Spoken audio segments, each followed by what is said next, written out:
بسم اللہ الرحمن الرحیم۔ اسماء الخمسہ کے اعراب ہم دیکھ رہے تھے، تو اس میں آپ نے جو سوال پوچھا ہے کہ حالت الرفع اور حالت النصب، اگر اسماء خمسہ کے اعراب اگر حرکات سے کیے جائیں تو وہ آپ کو سمجھ نہیں آ رہے ہوتے، یعنی آپ کہنا چاہیں کہ جیسے اگر اس پر فتحہ لگانا ہو اور جو ہے ان کے اوپر ضمہ لگانا ہو یا کسرہ لگانا ہو تو آپ کو سمجھ میں نہیں آ رہا ہوتا ہے کہ اس پہ کیا لگے گا۔ اچھا، ہم اسماء الخمسہ یہ جو ہے نا، اسماء الخمسہ جو ہیں ان کو جو ہے جب ہم جب ان کو ہم وہ بناتے ہیں مرفوع منصوب اور مجرور، تو بھی ان کے پر تو لازمی ہم نے واو یا اور الف تو لگانا ہوتا ہے،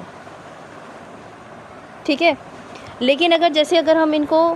اور یہ اس وقت ہوتا ہے جب ہم ان کی نسبت جو ہے نا کسی سے کر رہے ہوں، جیسے کہ ہم کہہ رہے ہوں ابن ہے نا، یہ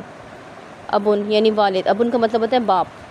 اب یہ خالی ایک باپ لکھا ہوا ہے، اس کی کسی سے نسبت نہیں کہ اس کا باپ ہے، علی کا باپ ہے، تمہارا باپ ہے، میرا باپ ہے، یہ مطلب کسی سے نسبت نہیں کی گئی۔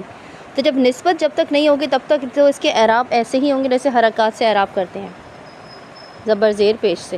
ٹھیک ہے، ضمہ فتحہ اور کسرہ سے۔ لیکن جب ان کی نسبت کی جاتی ہے، جیسے یہاں پہ آپ دیکھیں سارے جملوں میں نسبت کی گئی ہے، ابو کا آپ کا باپ، آپ کے والد، ابا کا یہاں پہ بھی اس طرح سے، اخو کا آپ کا بھائی، اخا کا، یہاں سب میں نسبت کی گئی ہے، ضمیر لگایا گیا ہے، یعنی ضمیر لگائے جائیں یا پھر کوئی ڈائریکٹ نام لکھا جائے کسی کا، جیسے علی کے والد اس طرح سے لکھا جائے، تو ان سب میں جہاں پہ نسبت ہوگی تب وہاں پہ الف اور یا لگے گا۔ اب جہاں پہ ڈائریکٹ اعراب کرنے والی بات ہے تو وہاں پہ اس کا یہ ہے کہ چاہے وہ یہ اسماء خمسہ ہوں یا چاہے کوئی اور بھی اسم ہو، ان سب کو آپ نے حالت رفع اور نصب کیسے پہچاننی، اس کا طریقہ یہ ہوتا ہے کہ اول تو ہم میننگز کے ذریعے سے پہچانتے ہیں کہ جملے میں بات کیا کی جا رہی ہے، اس کے ذریعے سے ہم پہچانتے ہیں کہ یہاں پر جو لفظ ہے، جیسے کہ فرض کریں ابن ہے، تو یہ لفظ یہاں پر کیا بن کر آ رہا ہے، فاعل بن رہا ہے یا مفعول بن رہا ہے، یعنی کیا یہ خود کام کر رہا ہے یا اس کے اوپر کام کیا جا رہا ہے۔ تو جملے کے مفہوم کے حساب سے پھر اس کے اعراب ہم لگا پاتے ہیں۔ جیسے اب یہاں پر ہے ابو کا شیخ کبیر، تمہارے ابو بوڑھے جو ہے وہ بڑے بوڑھے ہیں، بوڑھے آدمی ہیں۔ اچھا، یہاں پہ تو چلے ابو کا یہاں پہ نسبت کی گئی، اگر ہم ایسے لکھیں کہ وہ بوڑھا آدمی ہے، جیسے کہ ایسے لکھا ہوا وہ بوڑھا آدمی ہے، ٹھیک ہے، تو وہ بوڑھا آدمی ہے، یہاں پر کام نہیں ہو رہا نا اس کے اوپر، بوڑھے آدمی کے اوپر کام نہیں کیا جا رہا، اس کے بارے میں سے بتایا جا رہا ہے۔ یا پھر ایسے لکھا ہو کہ بوڑھا آدمی سپوز پانی لایا، ایسے کچھ بھی، ٹھیک ہے، بوڑھا آدمی پانی لایا۔ یا پھر ہاں، اگر ہم اسی لفظ کو لیں کہ ابن کو لیں کہ اب باپ یعنی والد پانی لایا، والد پانی لائے، ٹھیک ہے، تو اب یہاں پر دیکھیں والد پانی لائے تو یہ کوئی کام کر رہے ہیں، فاعل بن رہے ہیں، تو ہم یہاں پہ کہہ دیں گے ابن، ٹھیک ہے، کیا لے کر آیا، پانی لے کر آئے، یاتی الماء، الماء پانی لے کر آئے تو پانی کے اوپر کام ہو رہا ہے، ٹھیک ہے نا۔ یا ابن کے بجائے الابو کر دیں، الابو، ٹھیک ہے، الابو یاتی الماء، یہاں پہ الابو ڈائریکٹ آ گیا، اس کے ساتھ یعنی ضمہ لگ گیا، یہاں پہ واو نہیں لگا ہے۔ اور اگر ہم یہاں پہ کہیں گے کہ جو ہے نا یہی لفظ ہو کہ آپ کے ابو پانی لے کر آئے، تو پھر کیا ہو جائے گا، اب یہاں پہ واو لگ جائے گا، ابو کا یاتی الماء، کہ آپ کے ابو پانی لے کر آئے، تو کیونکہ یہاں پر وہ کام کریں، فاعل بن رہے ہیں، تو اس وجہ سے یہاں پر واو لگایا گیا۔ پہلے والے جملے میں بھی جو ہے وہ کیا تھا، فاعل ہی تھا، الابو تھا، لیکن چونکہ وہ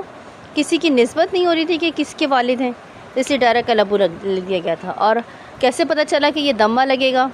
یعنی یہ مرفوع بنایا جائے گا، چاہے وہ نسبت کے ساتھ واو لگے یا پھر ڈائریکٹ ہی ہو، تو وہ اس کے سے پتہ چلا کہ وہ کام کر رہے ہیں، فاعل بن رہے ہیں، ٹھیک ہے۔ اور اگر ان کے اوپر کام کیا جائے، اب جیسے کہ ان کے اوپر کام کرنے سے مراد یہ ہے کہ اگر ایسے ہو کہ احترمتو، میں نے احترام کیا، یا ہنأتو، میں نے ویلکم کیا، سألتو، میں نے پوچھا، تو یا اب جہاں جس سے پوچھا جا رہا ہے، جس کا احترام کیا جا رہا ہے، جن کو ویلکم کیا جا رہا ہے، جن کو فحصہ ہے، معائنہ کیا جا رہا ہے، تو ان سب کے اوپر کام کیا جا رہا ہے نا۔ یا جیسے کہا جائے کہ میں نے ان کو دیا، میں نے ان کو کتاب دی، تو جس کو کتاب دی جا رہی ہے ان کے اوپر کام کیا جاتا ہے۔ جب بھی کسی چیز کے اوپر کام کیا جائے گا تو اس کے اوپر فتحہ لگتی ہے، ٹھیک ہے۔ آتیتو، میں نے دیا، آتیتو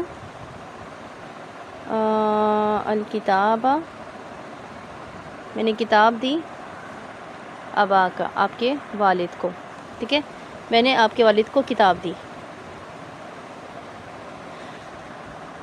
یا پھر اور اگر ہم یہ کہیں کہ میں نے والد کو کتاب دی خالی، یعنی نسبت نہ لگائیں، تو آتیت الکتاب الابا، تو یہاں پہ ڈائریکٹ فتح آ جائے گی، کتاب دی. ٹھیک ہے، والد کو. یہاں پہ دو مفعول بھی بن رہے ہیں، اس لیے ہم کتاب کے پر بھی زبر لگا رہے ہیں اور الابا پہ بھی لگا رہے ہیں کہ کتاب دی والد کو. تو یہ جو ہے دونوں کے اوپر کام ہو رہا ہے نا، تو دونوں پہ فتح لگی. ڈائریکٹ اگر ہم کہیں کہ میں نے، جیسے یہاں پہ ڈائریکٹ لگا ہوا ہے نا، احترمت، میں نے احترام کیا، احترمت ابا کا،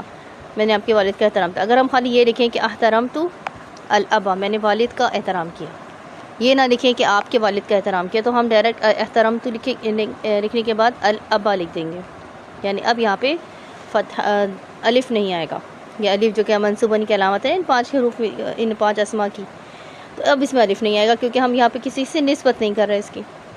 ٹھیک ہے، تو ڈائریکٹ یہاں پر فتح لگے. تو پتہ کیسے چلے گا؟ تو یہ پتہ بس میننگز کے ذریعے سے ہی پتہ چلتا ہے اسما. اس کے لیے ضروری کہ آپ کو الفاظ کی میننگز آتے ہوں. ٹھیک ہے.